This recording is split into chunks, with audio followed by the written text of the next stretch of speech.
Hi geniuses, welcome to the channel Science Wizard. This channel is all about the science subject of classes 6th, 7th, 8th, 9th and 10th physics and chemistry. If you are new to my channel, you can subscribe to the channel for more science videos, and if you like the explanation, then please press the like button and you can share this video with your friends, family and the classmates. So the chapter which we are going to discuss today is of class 8, chapter 2, microorganisms. सो इस chapter पे मैं already 2 videos बना चुकी हूँ. सो उसका link मैं आपको description box में दे दूंगी, आप जाके उसको चेक कर सकते हैं.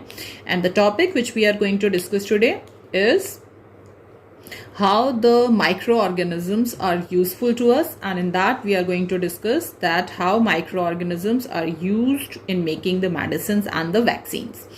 Okay, so all of you know that there are different type of microorganisms like bacteria, fungi, viruses, protozoas, okay, algae. So generally जो बैक्टीरिया और फंगी होते हैं, ठीक है, ये यूज़ होते हैं in order to make the medicine जिनको हम एंटीबायोटिक कहते हैं.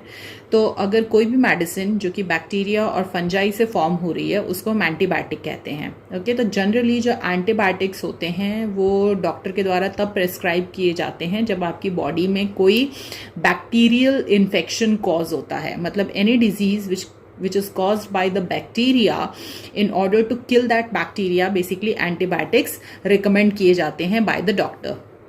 ये क्या करते हैं?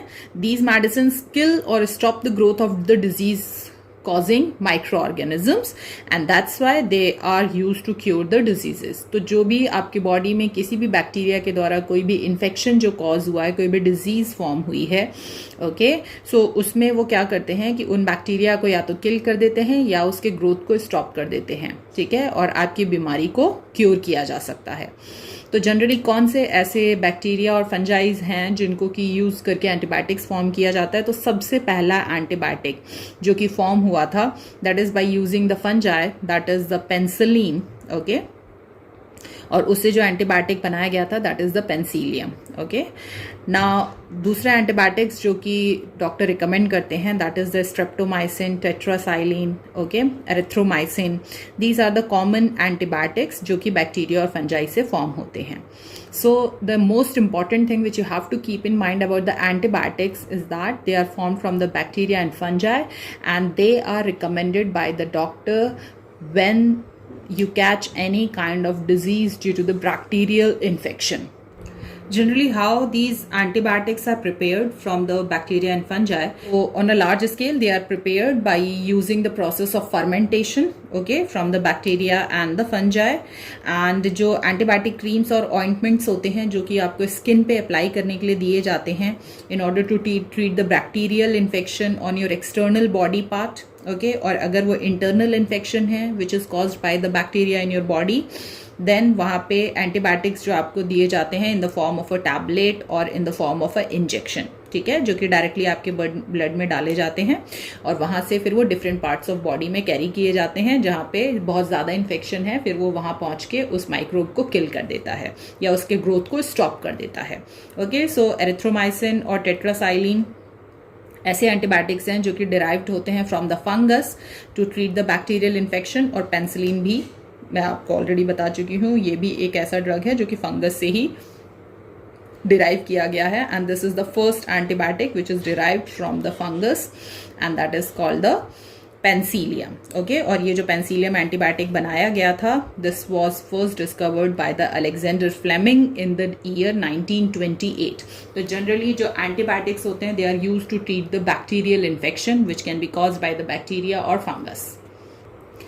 Now if we talk about the microorganisms are also used to make the vaccines. okay, तो आप जब पैदा होते हैं, ठीक है, तो आपके साथ आपका जो बर्थ सर्टिफिकेट है वो बनता है और एक आपका इम्यूनाइजेशन कार्ड बनता है.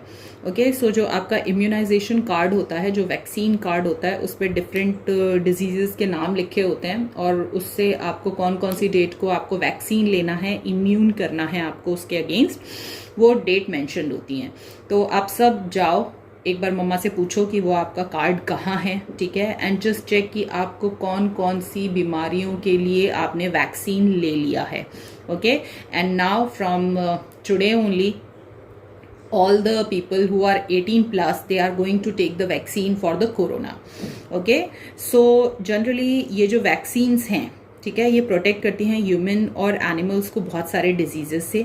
सो जब आप देखेंगे उस लिस्ट में जो आपके इम्यूनाइजेशन कार्ड है, सो उसमें cholera, typhoid, tuberculosis, hepatitis, chickenpox, measles, polio, smallpox, इन सब के लिए वैक्सीनेशन आपको दिया जाता है। ओके, सो जनरली जो एंटीबायोटिक्स हैं, एंटीबायोटिक्स और वैक्सीन में डिफरेंस इतना ही है कि जो एंटीबायोटिक्स हैं वो आपको तब रिकमेंड किए जाते हैं जब आप बीमार हो जाते हैं, ठीक है, जैसे आपको फीवर लग गया है, ठीक है, या फिर आपको डायसेंट्री लग गई, आपको लूज मोशन लग गए हैं, फिर आप डॉक्टर के पास जाते हैं और फिर डिपेंडिंग अपॉन कि कौन सा बैक्टीरियल इन्फेक्शन है तो डॉक्टर उसके अकॉर्डिंग आपको एंटीबायोटिक रिकमेंड करता है। बट वैक्सीन्स के केस में हम पहले ही अपने बॉडी को इम्यून कर रहे हैं अगेंस्ट दैट पर्टिकुलर डिजीज, ठीक है। तो यहाँ पे हम पहले ही वैक्सीन ले रहे हैं कि हमें बीमारी ना लगे, बट एंटीबायोटिक के केस में बीमार होने के बाद एंटीबायोटिक्स रिकमेंड किए जाते हैं। If we talk about vaccine form कैसे होते हैं, तो जो वैक्सीन्स होते हैं वो आपको कैसे इम्यून कर देते हैं against any kind of disease.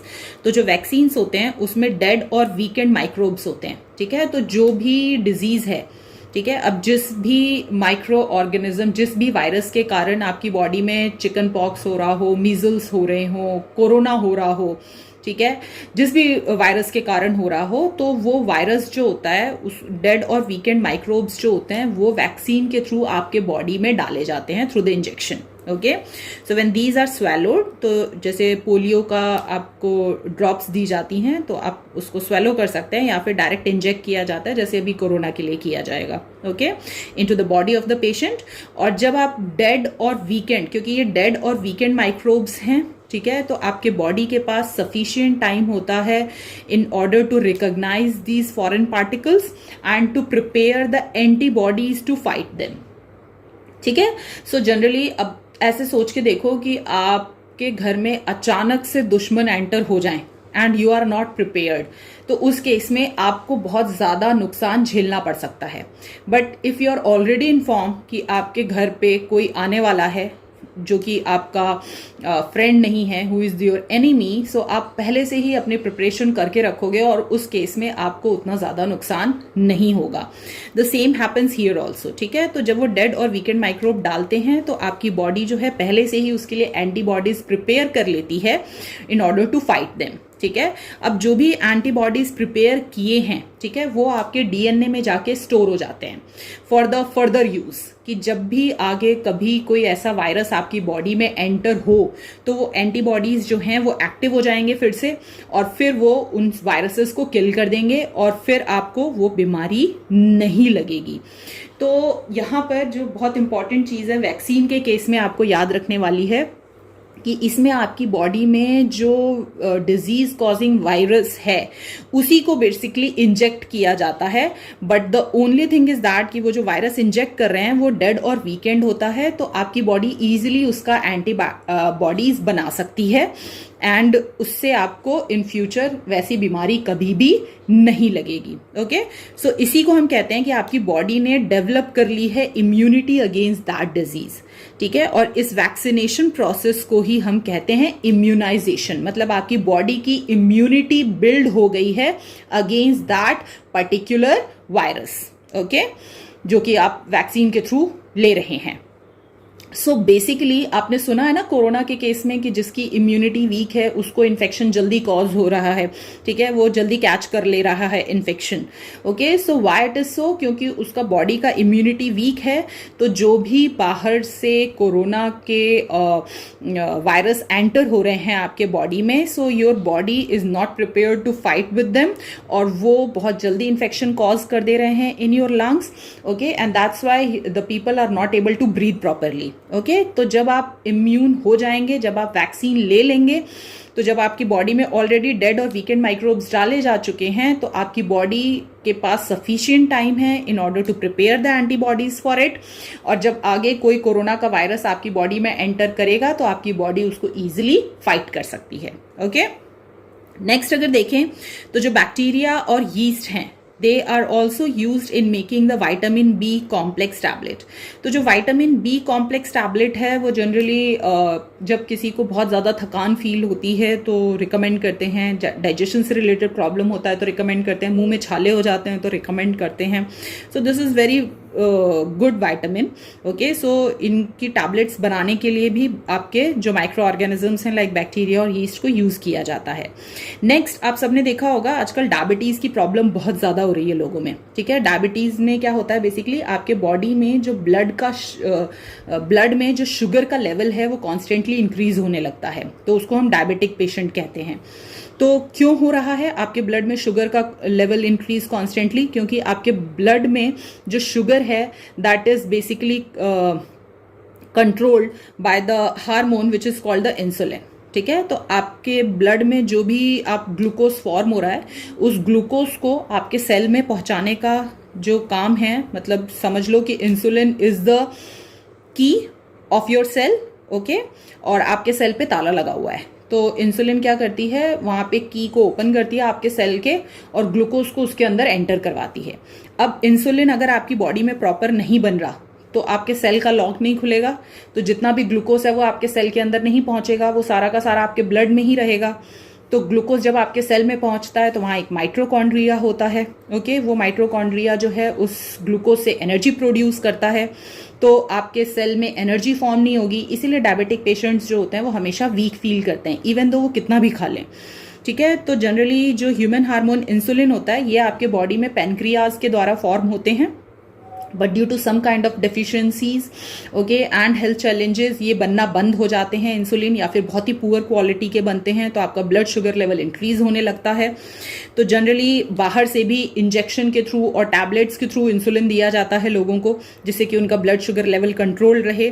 तो इंसुलिन के फॉर्मेशन के लिए भी वहां पे माइक्रो ऑर्गेनिज्म यूज किया जाता है, that is the bacteria. Okay, next बात करें तो in agriculture already we have discussed it in the 7th class, we have discussed it in the first chapter of this class that there is a bacterium rhizobium जो कि roots में present होता है of the leguminous plants like gram, peas and beans, and these absorbs the nitrogen from the atmosphere and convert it into the water soluble compound. Okay, and that's why it basically maintain the level of nitrogen into the soil. Okay, so in ये बहुत ही important role play करते हैं in order to increase the fertility of the soil. Next, other than the rhizobium bacteria, if it is asked, is there any bacteria okay or any other microorganism which helps in the fixation of nitrogen in the soil? So yes, there is a blue green algae which can also fix the atmospheric nitrogen into the soil. So agriculture में इस ढंग से micro organism आपकी help करते हैं। Next, in cleaning the environment. Okay, so आप सबने देखा हुआ है कि जब भी कोई डेड हो जाते हैं कोई भी एनिमल, ठीक है, तो आप उसको बरी कर देते हैं इनटू द सॉइल। ठीक है, और फिर उसके बाद आप देखते हैं कि कुछ टाइम के बाद वो बॉडी गायब हो जाती है। सो बॉडी गायब होने का क्या मतलब हुआ, बेसिकली वो बॉडी डिकम्पोज हो गई। तो कौन डिकम्पोज कर रहा है? क्योंकि आपके सॉइल में भी माइक्रो ऑर्गेनिजम्स होते हैं जो कि उसको बॉडी को डिकम्पोज कर देते हैं। तो by decomposing the body of the dead and decaying matter, okay, we the micro organisms are helping you to clean the environment. So microorganisms such as bacteria, fungi and protozoa, they help by decomposing the tissue of the dead organism to get their food. Okay, तो मैंने एक आपको example दिया था, if you remember, in the fungi that they are the saprophytes. Okay, they take their nutrition from the dead and decaying matter. They secrete the juice on the dead and decaying matter, and when it converts into the liquid form, they suck their nutrition from it. Okay, so इस ढंग से जो fungi और bacteria और protozoa हैं वो अपना nutrition उन डेड ऑर्गेनिज्म से लेते हैं और उसके दौरान वो उसको डिकम्पोज कर देते हैं। ओके, तो उससे क्या होता है कि जितने भी डेड ऑर्गेनिजम्स हैं वो सारे गायब हो जाते हैं, and all the nutrients, whatever the nutrient is left, okay, they again get mixed with the soil. Okay, without the bacteria piles of the dead organism would cover the earth. तो अगर ये बैक्टीरियाज और micro organisms ना हो और अगर लोग ऐसे ही मरते रहे, जानवर और प्लांट्स और जो भी हैं, और वो डिकम्पोज ना हो, तो धरती पे चलने के लिए जगह नहीं रहेगी, एंड प्लस ऊंचे ऊंचे पहाड़ खड़े हो जाएंगे of the dead organisms. Okay, so that's why the micro organisms plays a very important role in cleaning our environment by decomposing the dead organisms. Okay, next, when the microorganism decompose the matter, so they again break down the plants and animal tissues, क्योंकि जितने भी plants और animals हैं, the smallest unit is cell and the cell combine to form the tissues. तो वो tissues को break करते हैं into the simplest substances, और फिर से वो जितना भी न्यूट्रिएंट है that again get mixed with the soil, और फिर से उस सॉइल को से न्यूट्रिएंट प्लांट्स एब्जॉर्ब करते हैं।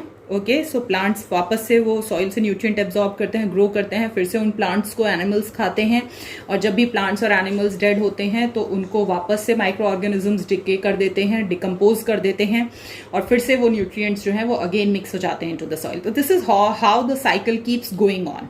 ओके, नेक्स्ट, कुछ बैक्टीरिया जो होते हैं, वो जो सीवेज वाटर होता है आपका, जिसमें बहुत ज़्यादा गंदगी होती है, बहुत सारा micro organisms can be present over there, और अदर वेस्ट जो होता है, ठीक है, आप जो भी आपका व्हाट वी कॉल दैट, जो भी आप खाना खाते हैं, ठीक है, चावल के दाल ये वो जितना भी मिक्स रहता है वाटर में, सीवेज वाटर में, ठीक है, वो सारा का सारा that is all decomposed by the bacteria which are present in the sewage water.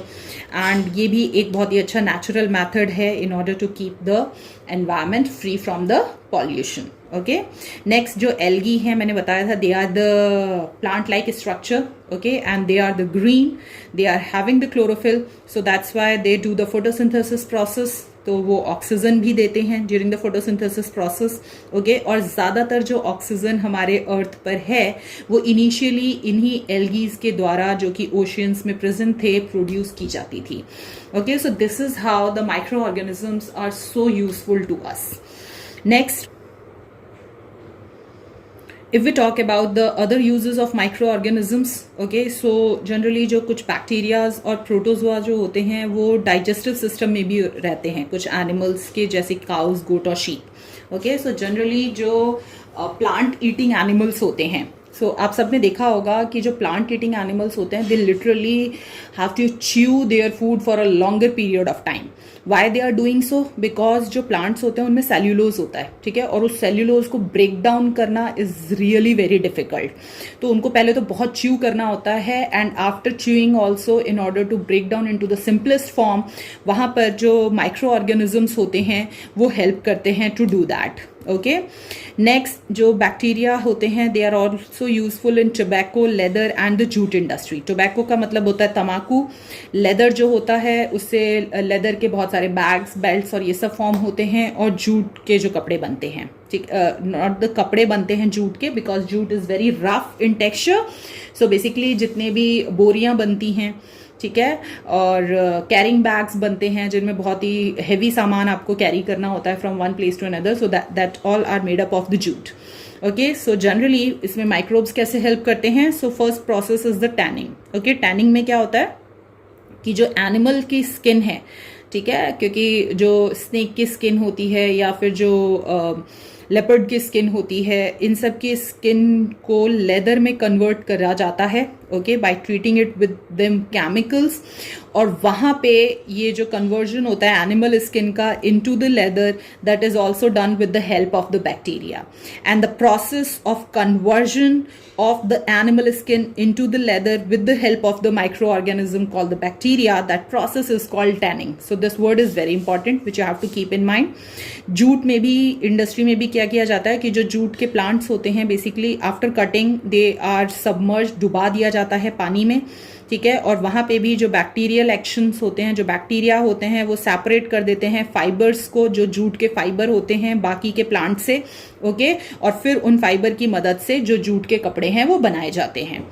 अगर हम गांव की बात करें तो आपने देखा होगा कि गांव में जनरली बायोगैस प्लांट्स लगाए जाते हैं, ओके, सो वहाँ पर जो भी एनिमल वेस्ट होता है या फिर लीव्स वेस्ट होता है या फिर क्रॉप्स का जो भी वेस्ट होता है, ठीक है, फल सब्जियों के छिलके जो भी है, ठीक है, वो सब डिकम्पोज किए जाते हैं बैक्टीरिया के द्वारा in the absence of oxygen. So this is very important, ठीक है, कि यहाँ जो भी डिकम्पोजिशन हो रहा है इन सब का organic waste basically.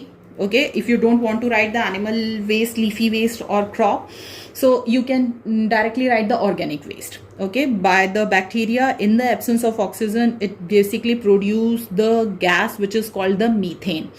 Okay, and this methane gas can be used as a fuel, and it is one of the chief constituent of the biogas. तो जो biogas form होती है, तो उस biogas में सबसे ज़्यादा मात्रा में जो गैस पाई जाती है, that is the methane, और ये एक हाइड्रोकार्बन है which is used as a fuel. So this is how the microorganisms are so useful to us.